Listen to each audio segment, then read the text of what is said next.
C'est pour cela, chers frères et sœurs, continuez à lire la Bible. À travers ces écrits, vous arriverez à décerner les actes de ceux qui sont venus vous apporter ce livre et les écrits ou principes moraux contenus dans ce livre. Il faut qu'un voleur soit saisi avec l'objet qu'il a volé.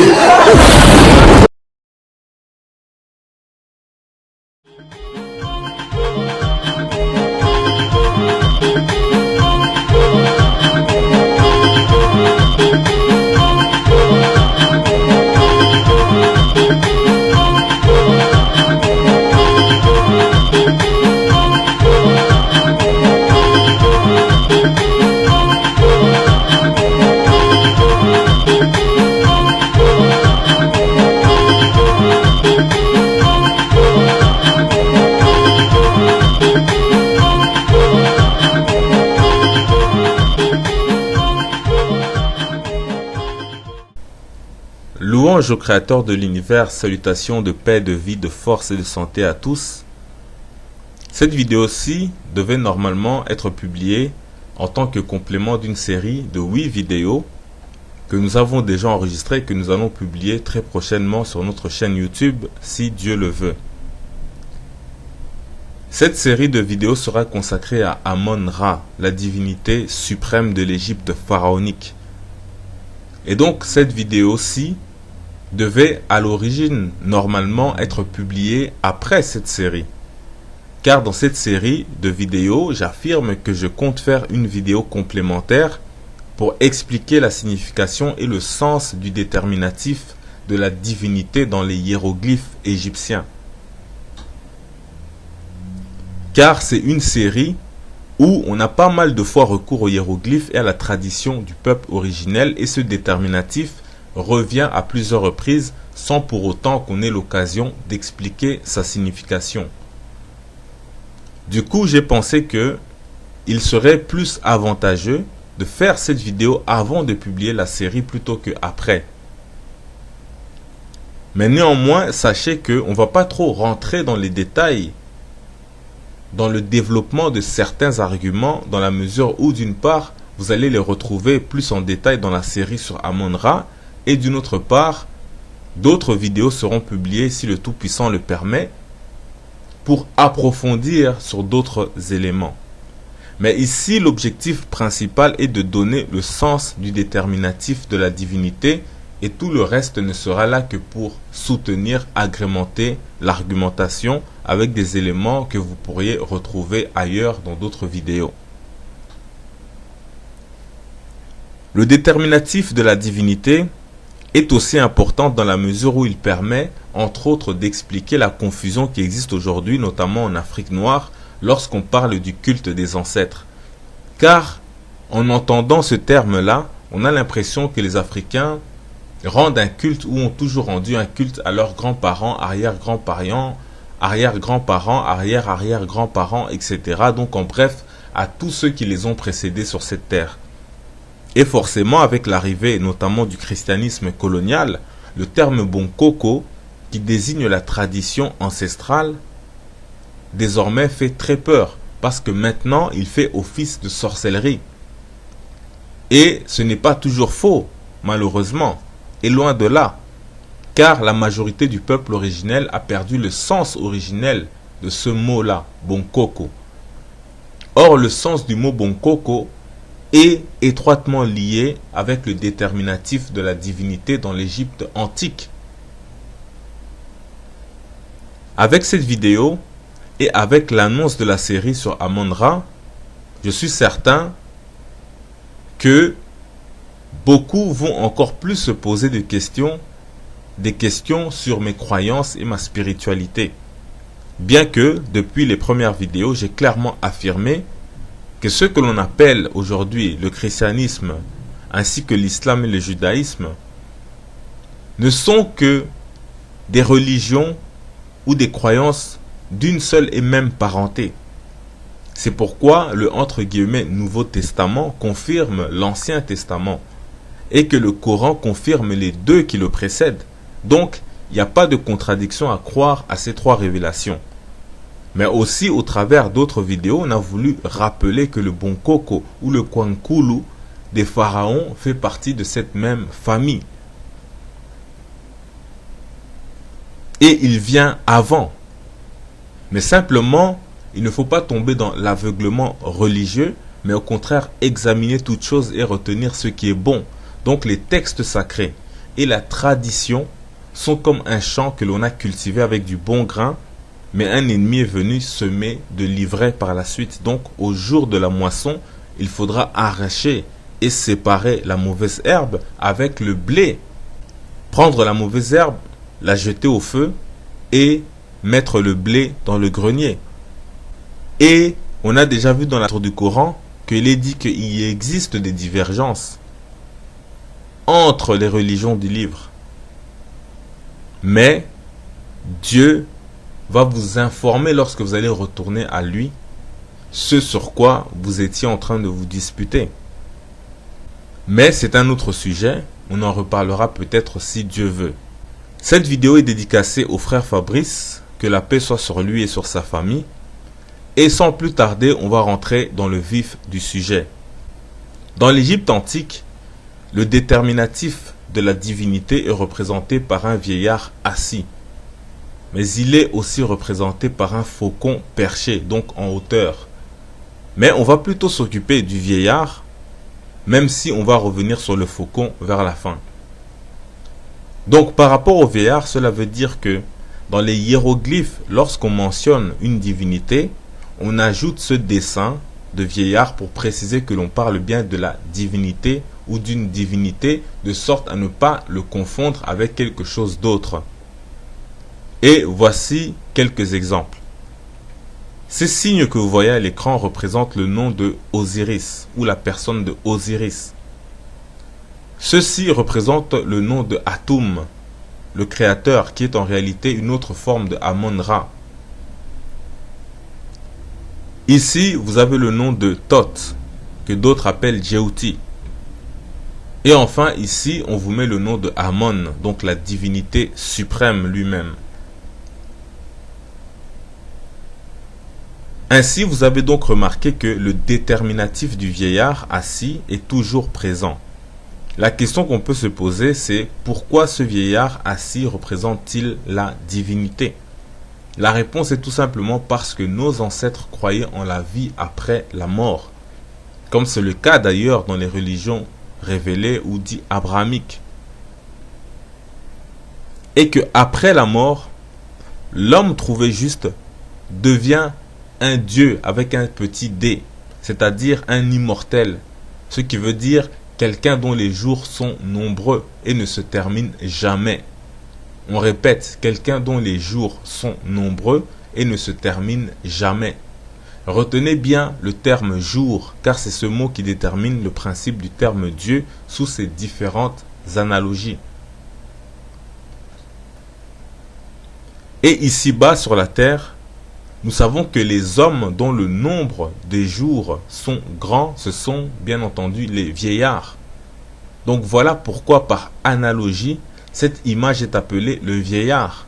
Mais pas un vieillard humain et fatigué, mais un ressuscité des morts, qui a été divinisé, un vieillard infatigable et immortel.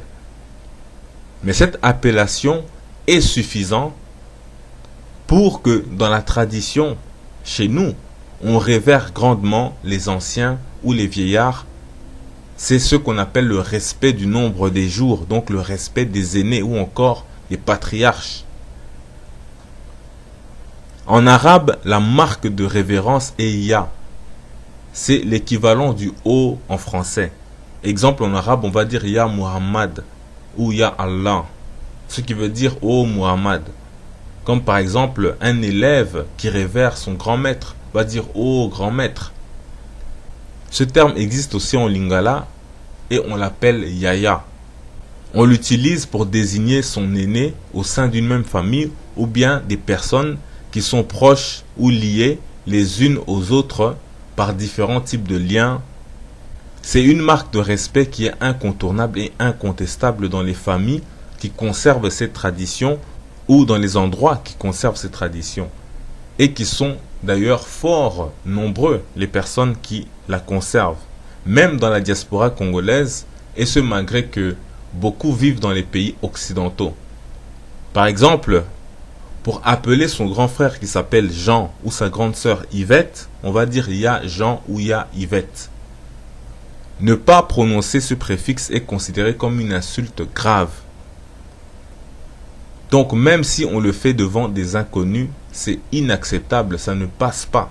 C'est comme si vous insultez votre grand frère ou bien votre grande sœur. Donc c'est le respect dû au nombre des jours, à ceux qui nous sont supérieurs en cela. Et avec le temps, avec l'âge qui avance, on utilise aussi des termes comme kulutu, mbutamuntu, fumu, unkumu, etc. Dans la Bible, nous avons le terme Yah, qui se traduit par l'Éternel. Et il fait référence au grand nombre de jours qui ne finissent jamais. Donc, il faut toujours retenir le terme jour. C'est très important, comme on l'a dit, car c'est un synonyme de Dieu et même un homonyme. Maintenant, revenons à notre déterminatif. On a dit qu'il représente un vieillard par le grand nombre de jours de sa vie, mais en étant infatigable et immortel. En cela, il est un Dieu avec un D minuscule. Pour confirmer ce propos, la Bible dit dans Psaume, chapitre 82, versets 6 à 7, « J'avais dit, vous êtes des dieux. J'avais dit, vous êtes des dieux. Vous êtes tous des fils du Très-Haut. Cependant, vous mourrez comme des hommes. » Fin de citation. Le terme employé pour dire vous êtes des dieux est Elohim. Ici, c'est très important car on vous montre que la grande différence entre un homme terrestre et un homme céleste, c'est la mort. Un dieu, c'est-à-dire un être céleste, ne peut pas mourir, donc il est toujours un vieillard. Ses jours sont toujours nombreux. C'est pourquoi la symbolique biblique nous décrive toujours des êtres célestes avec des cheveux blancs comme de la laine. C'est une double symbolique et même plus encore, à savoir d'une part le blanc de la vieillesse et le blanc des nuages qui symbolisent le ciel. Et vous verrez dans la série que cela est lié à Amon-Ra et là il y aura un peu plus de détails, même beaucoup plus de détails. Car toujours dans le psaume 82, on précise que vous êtes des dieux parce que vous êtes tous les fils du Très-Haut, c'est-à-dire Elion en hébreu. Donc Dieu lui-même est considéré comme notre ancêtre, mais aussi les anges qui vivent dans le ciel sont des fils du Très-Haut, donc symboliquement aussi des ancêtres. Nous reconnaissons que il n'y a qu'un seul et unique Dieu suprême, mais les anges sont des divinités. Et ça, on ne peut le contester. C'est parce que c'est en fait le mot Dieu qui pose un problème de compréhension. Ensuite, il faut dire que c'est sans parler du fait que nous sommes tous les enfants de quelqu'un sur cette terre, et cette chaîne remonte jusqu'au tout premier homme et va plus loin. Et tous les morts qui obtiennent le salut deviennent des divinités car ils deviennent immortels, donc symboliquement des vieillards avec des jours nombreux. Donc si vous comprenez ce rapport entre le mot jour et le mot Dieu, vous comprendrez le sens de la divinité et du déterminatif hiéroglyphique. La différence entre le Créateur suprême et les autres divinités, c'est que le Créateur suprême est infiniment plus haut ou bien supérieur. Il est le Très-Haut, le plus ancien. Sa grandeur et sa puissance sont incomparables. Pourtant, si le déterminatif de la divinité est semblable pour la divinité suprême comme pour les autres divinités, voire même les ancêtres divinisés ou certains pharaons, c'est que ce dessein est fait pour être lu et compris. Donc, il fallait un symbole à la fois de la supériorité et de l'ancienneté, compris de tous, car le respect des aînés chez nous est une chose apprise depuis le berceau par tout le monde. La Bible fait pareil puisque Dieu est simplement appelé Elohim, alors que ce terme-là désigne aussi les anges, les idoles et même les hommes, comme dans le psaume 82 qu'on a vu. Et pour bien saisir la profondeur magnifique de ce déterminatif, Hérodote nous dit à ce sujet, au chapitre 80 de son deuxième livre consacré à l'Égypte, « Il n'y a parmi les Grecs que les Lacédémoniens, c'est-à-dire les Spartiates, qui s'accordent avec les Égyptiens dans le respect que les jeunes gens ont pour les vieillards. Dans le respect que les jeunes gens ont pour les vieillards. Si un jeune homme rencontre un vieillard, il lui cède le pas et se détourne. Et si un vieillard survient dans un endroit où se trouve un jeune homme, celui-ci se lève. Les autres Grecs n'ont point cet usage. Lorsque les Égyptiens se rencontrent, au lieu de se saluer de paroles, ils se font une profonde révérence en baissant la main jusqu'aux genoux. Point. Il nous faudra faire un tour dans la tradition spirituelle du peuple originel, c'est-à-dire le Bonkoko ou le Nkwankulo. Mais avant, on va rappeler rapidement que signifie le mot Dieu. Car pour certifier que notre explication est correcte, il faudra que le mot Dieu, qui désigne la supériorité et la hauteur, soit intrinsèquement lié au terme jour et ancienneté. Je dirais même plus qu'ils soient des homonymes et parfois même des synonymes, c'est-à-dire qui se prononcent de la même façon et qui veulent dire la même chose. De ces faits, les traditions les plus fortes sont celles où le terme pour désigner Dieu, la supériorité ou la hauteur, et ainsi que le jour et l'ancienneté sont presque pareils. Donc se prononcent pareil. Et on peut même ajouter le vieillard. On va donc commencer par l'origine du mot Dieu en français. On ne va pas trop entrer dans les détails en ce qui concerne tous les éléments parce que il y a déjà plus de précisions dans la série sur Amon-Ra. Le terme Dieu a la même racine que diurne, qui veut dire jour. Par exemple, dans le Larousse, le dictionnaire Larousse, on nous dit que les travaux diurnes, ça veut dire les travaux qui se font le jour. Donc ce sont les travaux qui ne se font pas la nuit. Le terme quotidien veut dire chaque jour. Comme par exemple le pain quotidien. Donc c'est le pain de chaque jour. Par exemple en anglais, le jour se dit day, qui ressemble beaucoup à Dieu en français. Cela veut tout simplement dire que Dieu et les jours sont employés comme des synonymes et des homonymes, car les jours de la semaine portent le nom des divinités, donc entre guillemets, dites païennes, qui sont aussi des planètes ou des astres, ou en tout cas des noms qu'on a attribués aux astres. Du coup, le dimanche en anglais se dit Sunday, c'est-à-dire le jour du dieu soleil. Le lundi, Monday, c'est le jour du dieu lunaire, etc., etc. En français, on a le fameux di.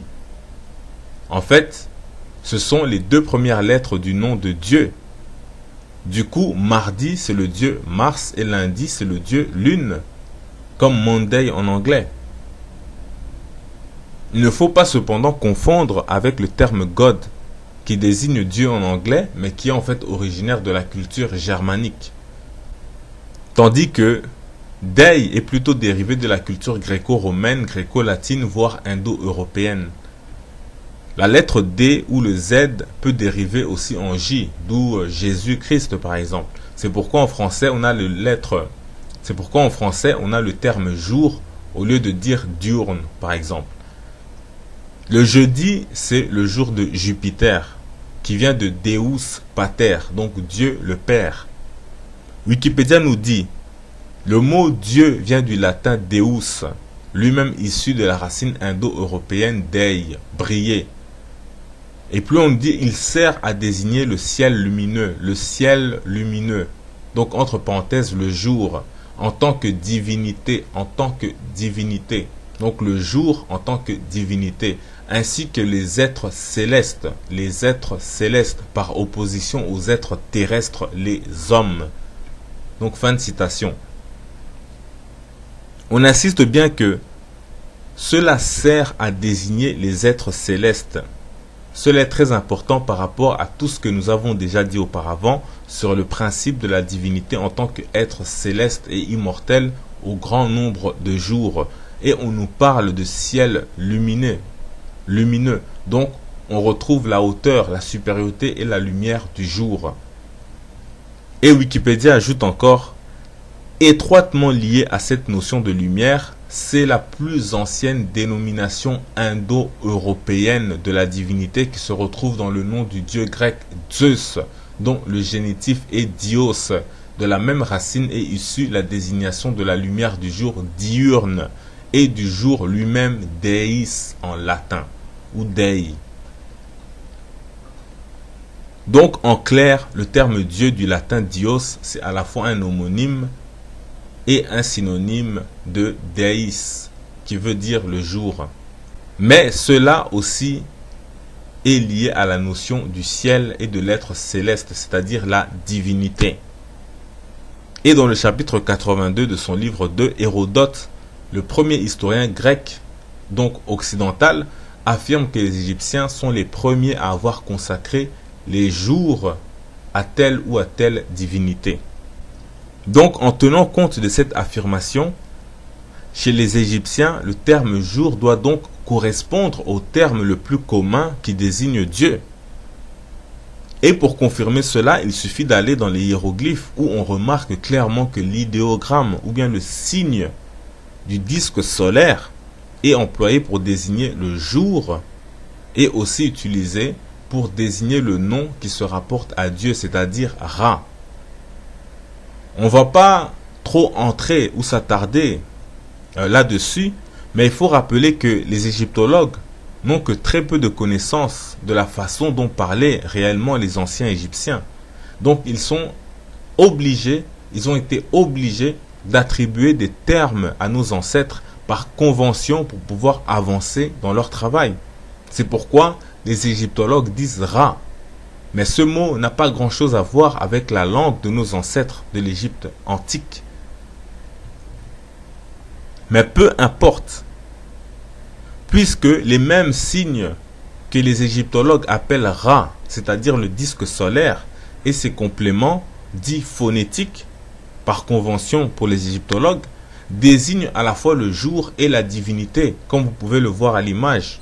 Donc on a un disque solaire avec à côté le déterminatif de la divinité, c'est-à-dire le vieillard assis. Donc il ne fait aucun doute qu'on parle ici de la divinité. Et on a un disque solaire pour désigner le jour. Et l'un et l'autre se prononcent Ra.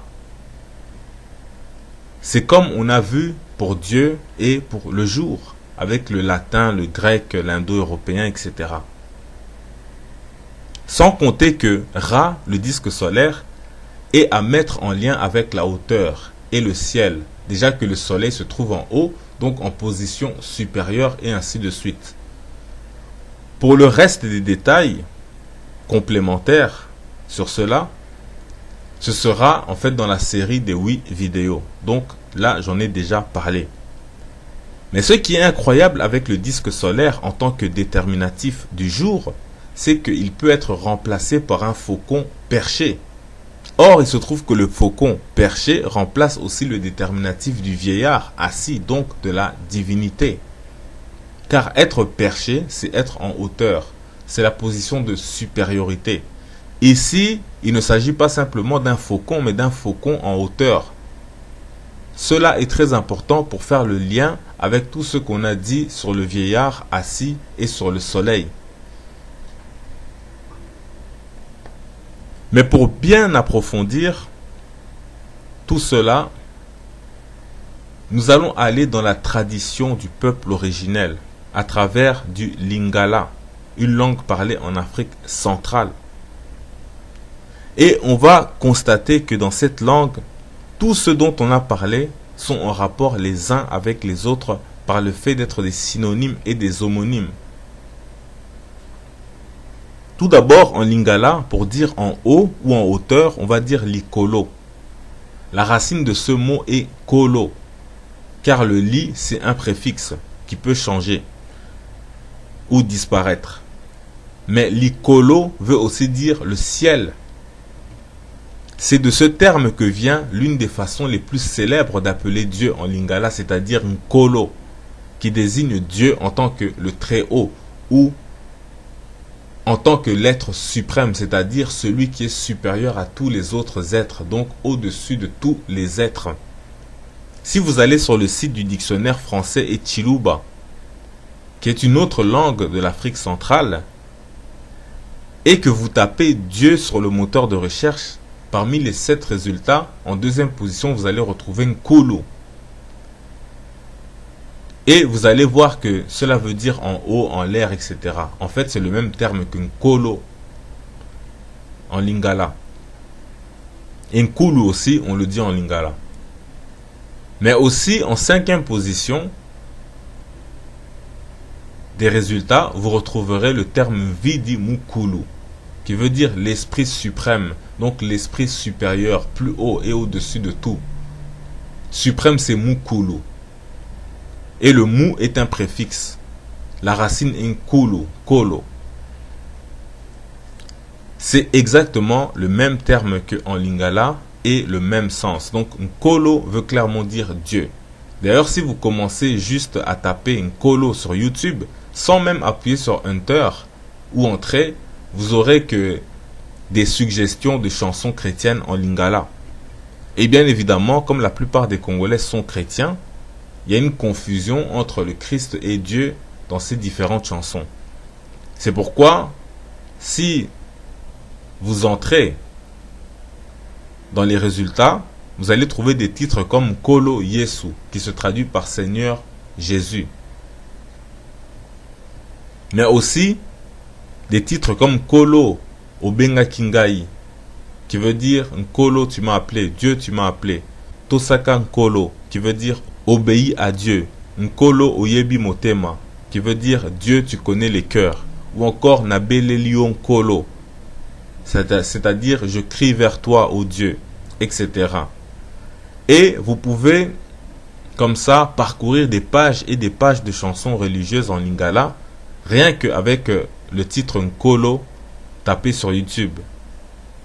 Car comme j'ai dit, c'est l'un des noms de Dieu les plus célèbres, sinon le plus célèbre en lingala avec Nzambe.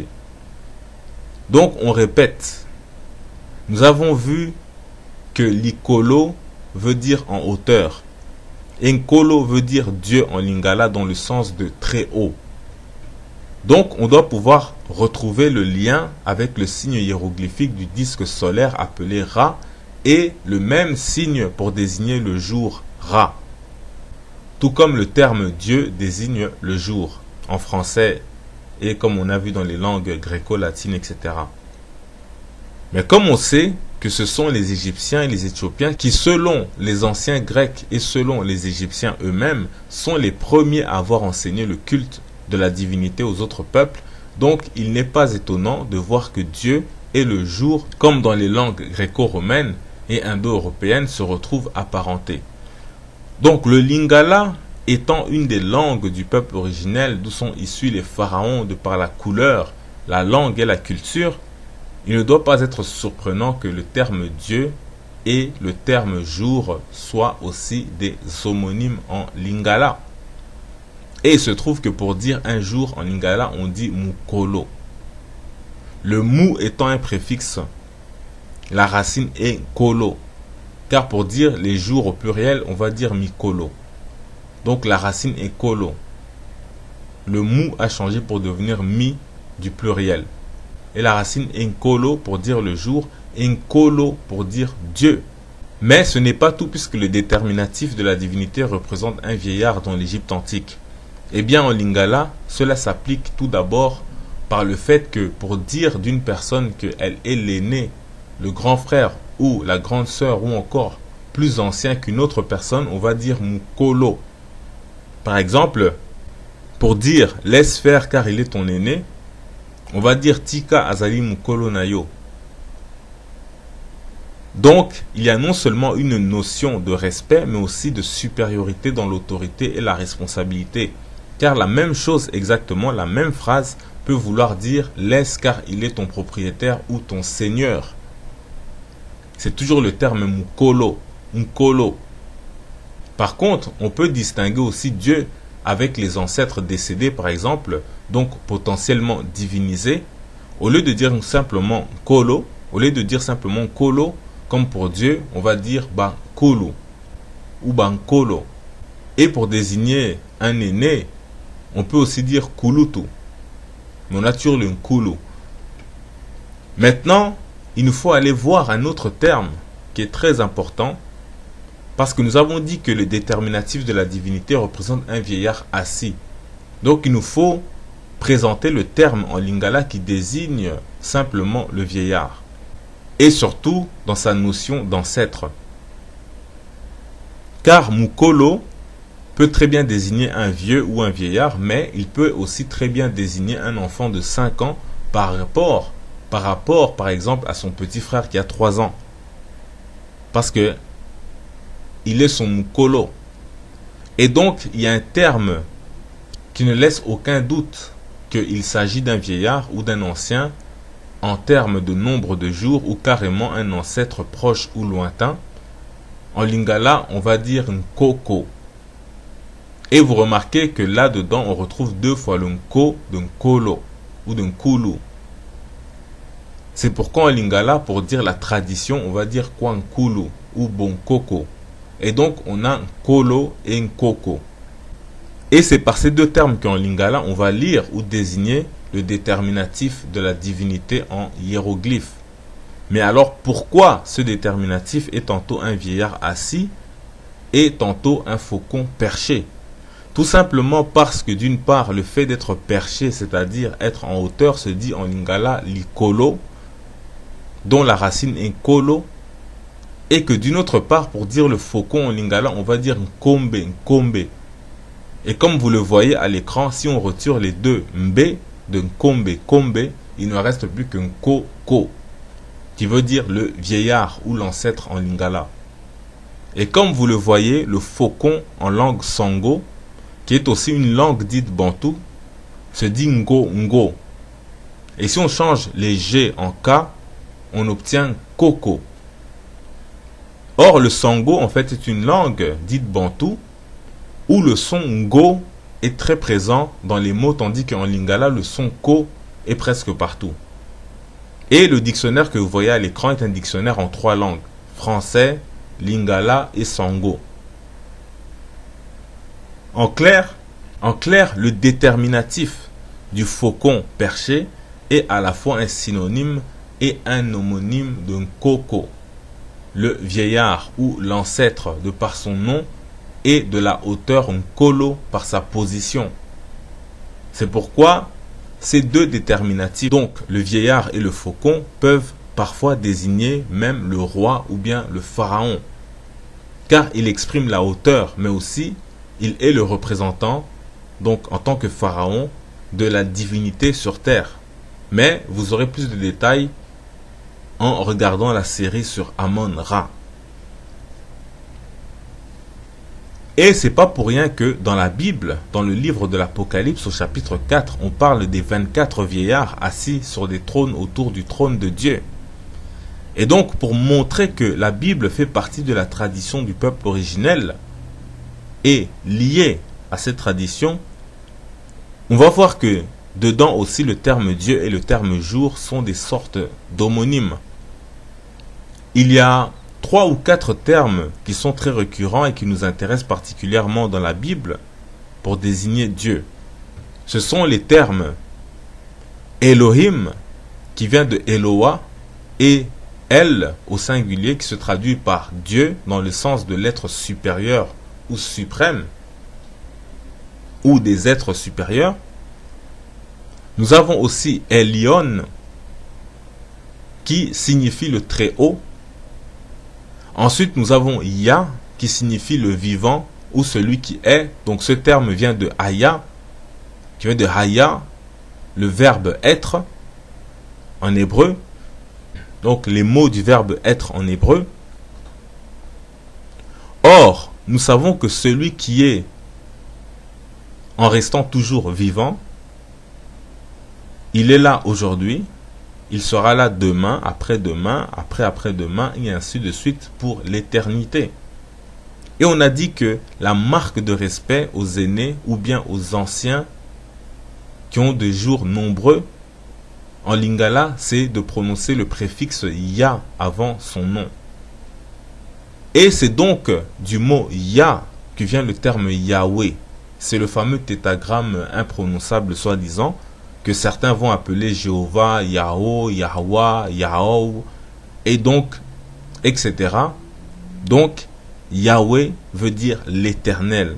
Donc, celui qui est toujours vivant. Donc, il est celui qui accumule le nombre des jours sans fin. Il est l'ancien des jours. Il est Dieu. Et donc, si Dieu ou l'éternel se dit Yahweh, alors le terme jour doit être un mot qui ressemble à Yahweh. Et il se trouve que le terme jour en hébreu se dit Yahom. Si on enlève le M sans le prononcer à la fin, il ne reste que Yahao, Yahoo, qui ressemble fort à Yahweh, Yahweh, Yahweh, etc. Yahweh. Donc l'éternel au grand nombre de jours. Et donc pour un jour on dit Yahoo. Comme par exemple la fête la plus importante des juifs actuelle s'appelle Yom Kippour. Souvent on le prononce rapidement Yom Kippour. Donc cela se traduit par le jour des propriations ou le jour du grand pardon. Donc en bref, le terme jour et le terme Dieu se confirment aussi dans la Bible hébraïque, et les termes tels que Elohim et le très haut, ou bien le très haut, Elyon, sont des termes de la même famille. Au passage, le terme Sion, qui est souvent associé à la ville de Jérusalem, ou Tzion, en hébreu, que l'on traduit souvent par lieu desséché par les biblistes, en fait veut dire, avant tout en réalité, le lieu élevé. Mais bon, c'est un autre sujet, on en reparlera si Dieu veut. Mais donc le terme très haut ou Elyon en hébreu ressemble beaucoup au suffixe Elo, Ulo, Olo, etc. que l'on retrouve dans Kolo, Likolo, Yulu, Yulo, qui sont les mots de la hauteur et du ciel. Même le mot Zulu veut dire ciel, etc. C'est des langues bantou comme on dit. Mais bon, c'est simplement des langues du peuple originel. Le terme bantou, comme vous allez le voir, c'est autre chose. Mais ça, c'est pour la série. En arabe, on a Illah pour désigner un Dieu. D'où vient le terme Allah, donc le Dieu unique, le très haut. En lingala, pour désigner quelqu'un ou quelque chose de grande taille, ou quelque chose dans le sens de hauteur, dans le sens de la hauteur, on va dire moulaï. La racine est laï. En hébreu, Allah veut dire monter, ou bien en haut, vers le haut, etc. Donc comme dans Kolo. Donc Sion en lingala pourrait se traduire par Lingomba, Yalikolo, Moulaï, etc. En fait, la racine de la position de hauteur en lingala, qui est Uluolo, etc., se retrouve en hébreu biblique Elo, El, etc. Ainsi, pour revenir donc à notre déterminatif et conclure cette vidéo, il faut d'abord préciser que le vieillard assis, ou bien l'ancêtre, le Nkoko en lingala, n'a pas été dessiné ou représenté au hasard.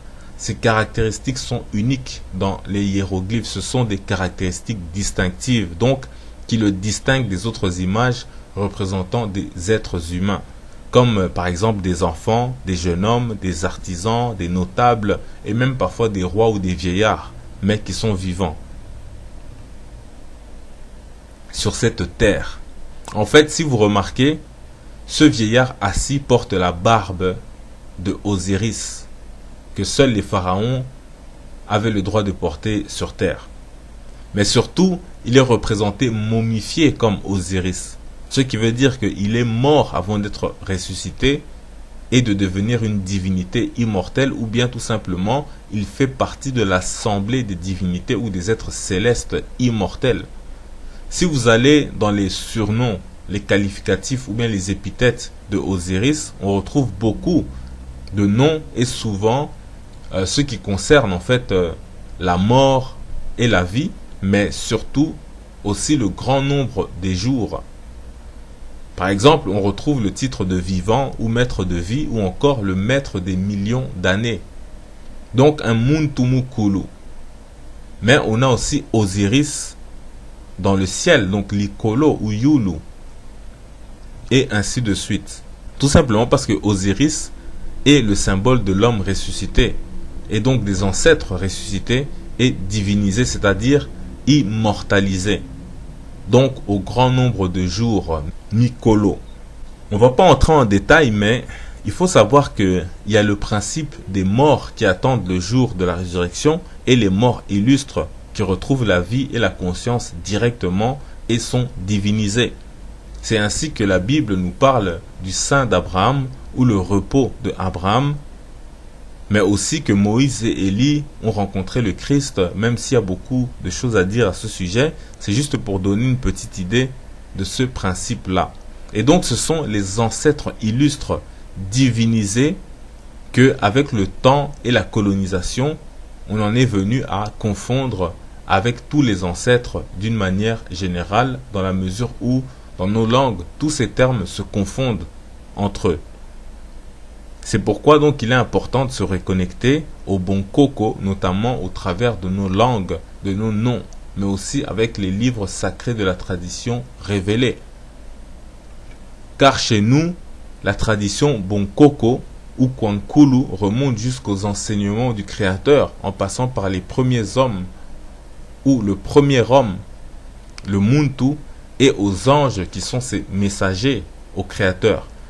C'est-à-dire que le bon coco ou le Kwankulu se transmet par les aînés, Mikolo Nkulutu. Et il continue jusqu'aux ancêtres les plus lointains, les Bakoko. Et ainsi, il va jusqu'au ciel Kulu, pour remonter à l'enseignement de l'ancêtre ou de l'esprit suprême Vidimu Kulu, donc Dieu Umkolo. Et tout cela se transmet au travers de la parole qui vient de la bouche Munoko, dont l'héritage qui nous a été légué est le langage ou la langue parlée par nos ancêtres, donc Munoko. C'est cela la véritable transmission orale. C'est pourquoi en hiéroglyphe, on retrouve à côté du disque solaire Ra, en tant que complément dit phonétique, une bouche ou plutôt une langue avec un bras, car c'est la transmission orale ou bien de la parole, du verbe qui a pour origine Dieu. C'est le don de Dieu. La bouche ou la langue dans le sens de la parole, Munoko, et le bras, le Boko. C'est cela la transmission ou bien le don oral. Donc Bokoko, bon coco. C'est pourquoi en lingala, pour définir un radin, un homme qui est avare, qui refuse de partager ou bien de donner, on va dire le Boko Makasi. Ce qui veut dire il a le bras lourd, le bras difficile, le bras dur. Parce que Dieu, Nkolo, nous a donné, il nous a tout donné, donc symbolisé par le bras, le Boko, au travers de la parole, symbolisée par la bouche ou la langue, Munoko. Et donc, telle est la tradition, c'est-à-dire le bon coco ou le Kwankulu, paix, vie, force et santé en salutation.